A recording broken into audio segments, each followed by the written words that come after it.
జనసేన చాలా కీలకంగా ఓట్లు చేయకుండా 98% స్ట్రైకింగ్ రేట్ ఉండేలాగా ఎక్కువ స్థానాలు తీసేసుకొని ఎక్స్పెరిమెంట్ చేసే కంటే కూడా తక్కువ స్థానాలు తీసుకొని రాష్ట్ర ప్రజలకు ఉపయోగపడేలాగా ఈరోజు నేను చూస్తుంది కూడా రాష్ట్రాన్ని ముందు ఒక గాడిలో పెట్టడం, పార్టీ ప్రయోజనాలను దాటి వ్యక్తి ప్రయోజనాలను దాటి రాష్ట్ర ప్రయోజనాలను దృష్టిలో పెట్టుకొని 2014 నుంచి మనం నలుగుతా ఉన్నాం. 2019కి ఈ అరాచక పాలన వల్ల ఇంకా నలిగిపోతా ఉన్నాం. ఇలాంటి సమయంలో నేను చాలా నిర్మాణాత్మకంగా చాలా బాధ్యతతోటి అన్నీ ఆలోచించి చాలామంది పెద్దలు 40 స్థానాలు కావాలి, 70 స్థానాలు కావాలంటే ఒకటే చెప్పాను అందరికీ. 2019లో కనీసం నాకు ఒక 10 స్థానాలు ఉందంటే ఈరోజు ఎక్కువ స్థానాలు తీసుకొని ఒక మంచి చక్కటి అవకాశం ఉండేది. అది కోల్పోయాం కాబట్టి ఈసారి తక్కువ స్థానాలతోటి 98% స్ట్రైకింగ్ రేట్ ఉండాలి.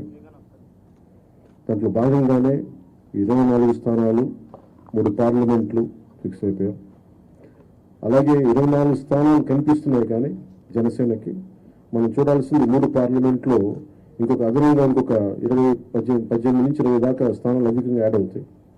సో దాదాపు ఒకలా చూస్తే జనసేన అందరూ అనుకున్నట్టుగా ఒక 40 స్థానాల్లో పోటీ చేస్తున్నట్టు లెక్క, 3 పార్లమెంట్తో కలుపుకొని.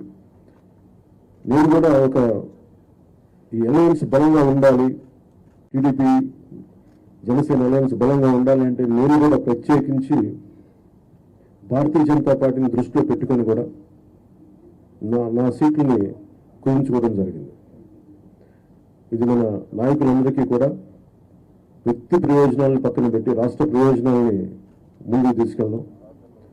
ఓటు ట్రాన్స్ఫర్ అయిన రోజున ఎవరైతే త్యాగాలు చేశారో, ఎవరైతే కష్టపడి పనిచేశారో ప్రతి ఒక్కరికి పేరు పేరున ఈ సభావేదిక మీదుగా నేను తెలియజేసుకుంటా ఉన్నాను.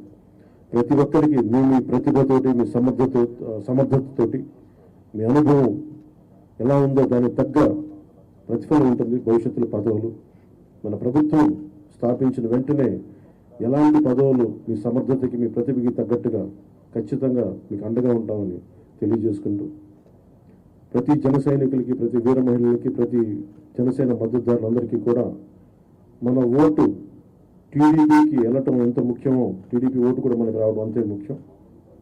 జనసేన ఓటు ఖచ్చితంగా టీడీపీకి ట్రాన్స్ఫర్ అయితేనే ఈ రాష్ట్రం చాలా అద్భుతంగా ఉంటుంది. ఎట్టి పరిస్థితుల్లో కూడా ఓటు ట్రాన్స్ఫర్ అనేది ఖచ్చితంగా జరగాలి. అందుకని ఎలాంటి పొరపక్షాల మధ్యలో 1-2 వచ్చిన వైసీపీ దుష్ట పండాగాలు పని ఏదైనా ఎలాంటి విభేదాలు సృష్టించినా వాటిని మేము అందరం సమర్థవంతంగా ఎదుర్కోవడానికి, కలిసికట్టుగా ఎదుర్కోవడానికి మేము పూర్తి సంసిద్ధతతో ఉన్నాం. ఆయన సిద్ధమని చావగొడతా ఉన్నారు. బాబు నీకు యుద్ధం ఇస్తాం, నీకు అది ఎందుకు యుద్ధం చేస్తామంటే ప్రజలు తిరిగి ఆంధ్రప్రదేశ్ని గాడిలో పెట్టడానికి యుద్ధం చేస్తాం. ఇక్కడ మనస్ఫూర్తిగా ప్రజలందరికీ కూడా చాలా శుభదినం. మనం ప్రభుత్వాన్ని స్థాపిస్తున్నాం, మనం గెలుస్తున్నాం. జై జనసేన, జై టీడీపీ, జై.